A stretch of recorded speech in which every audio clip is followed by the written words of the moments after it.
This is a Fox News alert. Documents obtained exclusively by this show a few hours ago show that yet another key player in the Mueller independent counsel investigation has deep ties to the Democratic Party establishment. His name is Aaron Zebley. He is described in media reports as Mueller's right-hand man.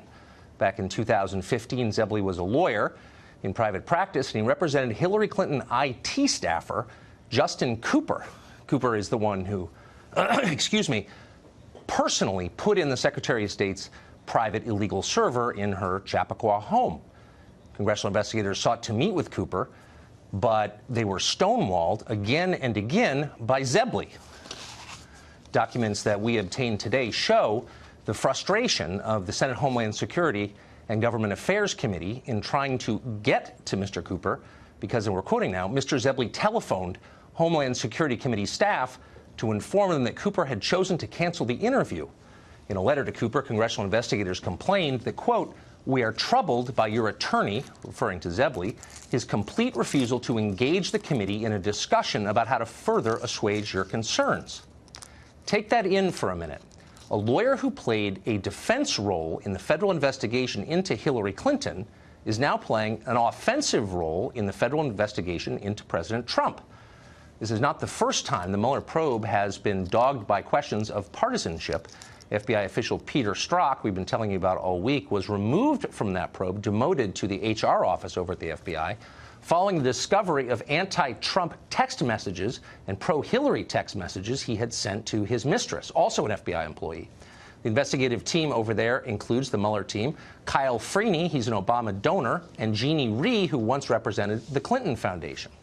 To make matters even messier for the Justice Department, by the way, a senior official recently demoted amid an investigation into his contacts with the opposition research firm that produced the now discredited Trump dossier. Initially, Justice Department officials would not provide the reason for the official's demotion, but details were later turned over by Congressman Devin Nunes, who found the official had met with Christopher Steele, the former British spy and author of the dossier, back during the last campaign. Boy, it's a lot to digest. All of it comes as FBI Director Chris Wray was grilled by Congress this afternoon. Take a look at part of that. I'd ask you again, surely you've examined the definition and the distinction between extreme carelessness and also extreme carelessness and the gross negligence that's within the statute. You really going to tell us today that you don't have an opinion on that distinction? Gross negligence is the language in the statute, I believe. But I believe also that almost anybody who grabbed a thesaurus would say that gross negligence and extremely careless are pretty darn close to each other. So if they're close to each other, then why change it? That's the question Steve King might have been getting to. Congressman Steve King of Iowa joins us on the set tonight. Congressman, thanks for coming on. Thanks for having me, Tucker. So before I ask you about your hearing today, this news that Aaron Zebley, who is working with former Director Mueller, head of this investigation, once was the personal lawyer of Hillary Clinton's IT guy and blocked him from coming to Congress.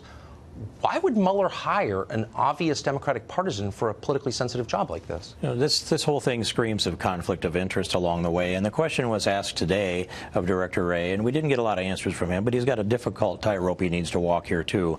But the question was asked, essentially, did you have a criteria that they needed to be pro-Clinton in order to be part of the team? Or did Director Mueller have that require that you need to be pro-Clinton? Or was it just happenstance, and where the only people he knew to tap into was I'll say the group of people who are Clinton partisans. But it looks like every single one of them is a Clinton partisan. What's so grotesque and ironic about it is the whole point of the independent counsel statute is to reassure the public that the investigation is above politics. That's why it's taken out of the hands of the DOJ leadership. So you'd think that Mueller would go out of his way to make certain that no one on his team could be accused of partisanship, and yet almost all of them seem to have ties to the Democratic Party. If not everyone. And then I thought Trey Gowdy made a really good point today when he said, if you're a jury of someone's peers, every day in America, people are called together, 12 peers sitting there, and they are forbidden from even deliberating on the evidence in front of them until the last evidence is in, and then they get their jury instructions, then they go back into the room and deliberate. But in this case, we've got decisions coming out. We've got Comey deciding before he issued the statement in July 5th of a year ago, July 5th, the conclusion that was was going to come with the investigation of Hillary Clinton. Another thing that I brought up to Christopher Wray today is that the testimony that we have from Comey, from Loretta Lynch, is each of them appointed 3 members, 3 of FBI, 3 of DOJ, to interview Hillary Clinton, to investigate in the, quote, matter, which we know was an investigation. But there's no audio tape of that investigation. There's no video of that.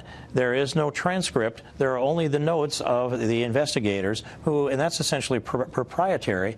So the advice that Comey gave was not based upon any text of anything or any evidence of anything. It was just the briefing of the 3 agents that he'd appointed. Let me just bottom line it. Would any normal American, you or me, have been treated in this way by the FBI?